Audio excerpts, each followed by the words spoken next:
in Kwego village, Robate location, Tharaka Nithi County, which was reported by police on the following day, 19th of March 2023. Mr. Speaker, sir, on 18th of March 2023, a Mr. Leonard Njeru Mbuba from Robate location reported that his cousin, Daniel Mutembei, a male adult, approximately 34 years, had been attacked the previous night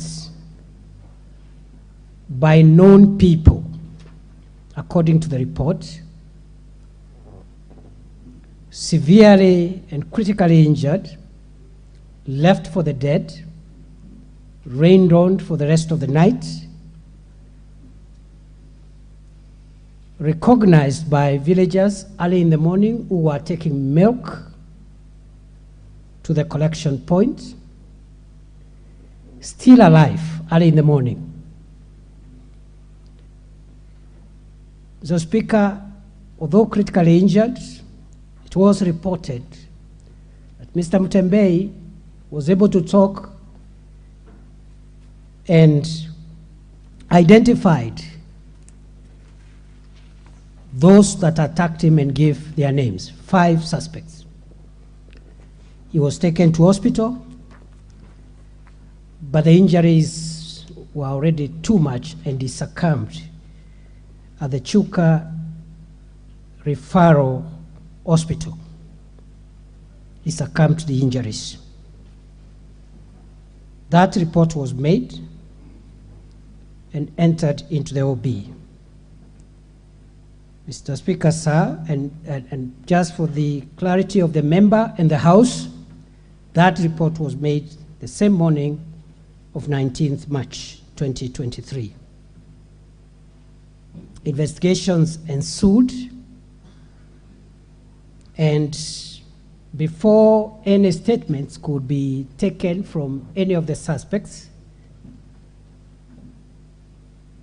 the same suspects went to the Chuka High Court and obtained anticipatory bail, restraining their arrest and prosecution until the matter is heard and determined, or until further orders were issued by the High Court.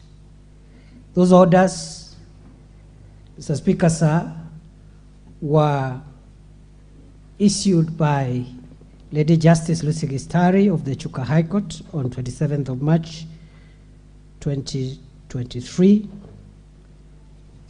and the order specifically restrained the police from arresting the said persons. The orders also required that the matter be heard today, the 12th of April 2023.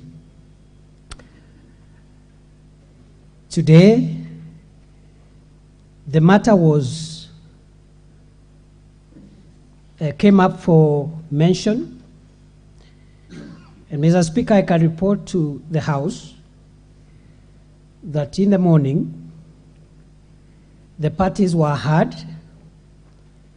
and I can also report to the House, Mr. Speaker, that for us in the ministry, we instructed the State Council to represent those parties that against whose orders were given, including the Inspector General of Police, the DCI, and all those who were sued.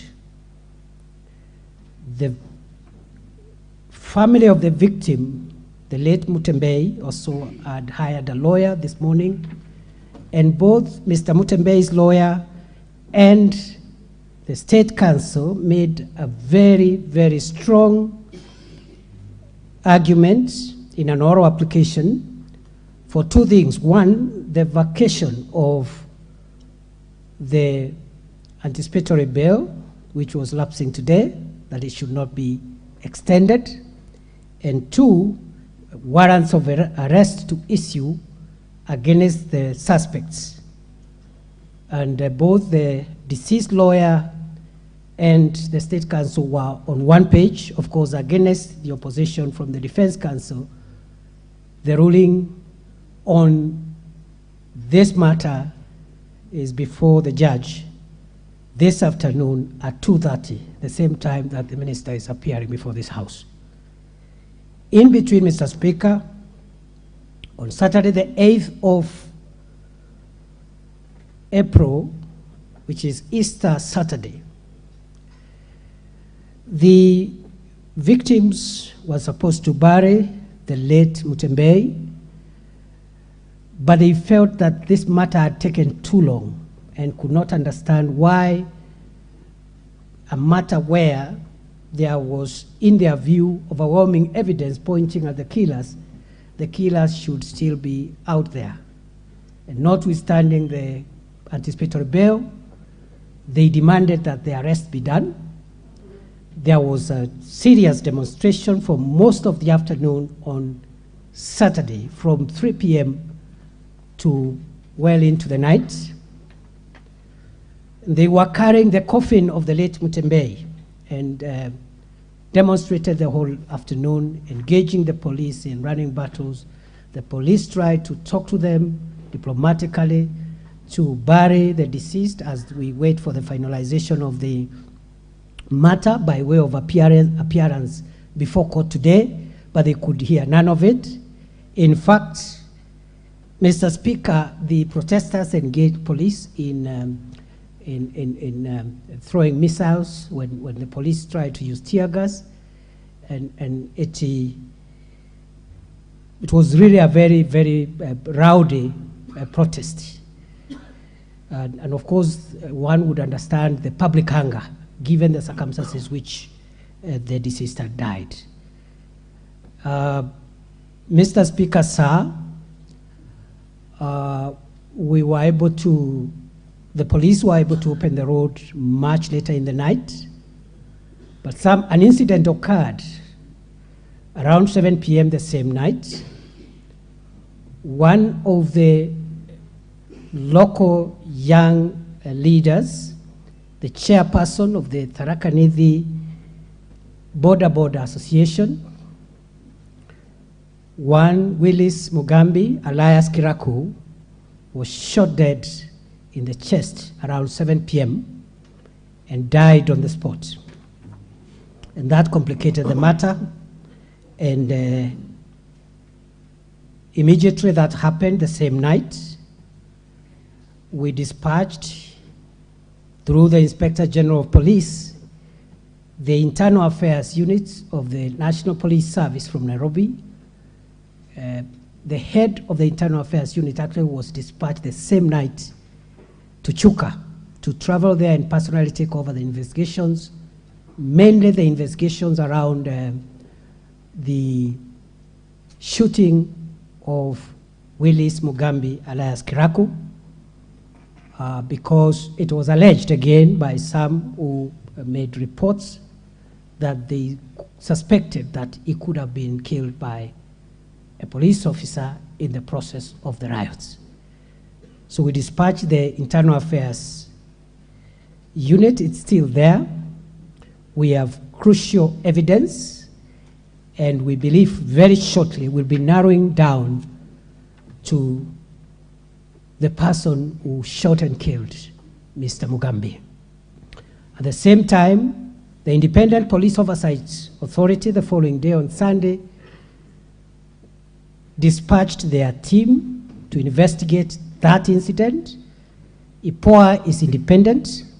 So while the internal investigations by the police is handled by the Internal Affairs Unit from Nairobi, the IPOA team also from Nairobi is handling an independent investigation so that there are no perceptions of internal collusion or preference whatsoever. The two teams are working, and I am told a lot of progress has been made, but up to now, the conclusion, the investigations are not concluded. So, Mr.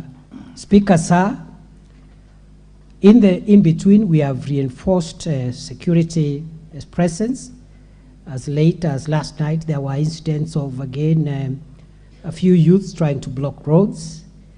And we have deployed the regional police commander, Mr. Rono Bunei from Embu for Eastern Region. He's the one personally dealing with that matter because, again, there were aspersions cast at our officers who are based in Chuka. Both the officer commanding Chuka Police Station and the county commander for Tharaka Nithi County. I can report, Right Honorable Speaker, that as we speak, in the meantime, we felt that in order to build public confidence in our officers, the Inspector General of the National Police Service has transferred both the OCS of Chuka Police Station and the County Police Commander of Tharaka Nithi, and new officers have been put in place already as we speak. So that's where we are, Mr. Speaker. We do not have any conclusive evidence. I want to assure the House that, one, we will respect the outcome of the court decision regarding the anticipatory bail, which we have opposed through the State Council. Once that anticipatory bail is lifted, and based on the evidence we have, all suspects are going to be rounded up in minutes. But we cannot violate a court order, and we really hope that our case will be favored by the judge this afternoon to allow us continue with the justice process beyond the point it is at the moment. With regard to the killers of Mr. Kiraku, the Boda Boda chair, again, we believe in the next few days, we will be able to have enough evidence to help us take action, including prosecution of the suspect. I think, Honorable Speaker, that is all I have up to now. I remain at the disposal of this House for any supplementary issues, and also with regard to the other questions that are listed in the order paper this afternoon. Thank you, Mr. Speaker. Honorable Major Dong, do you have any supplementary to that on behalf of your colleague?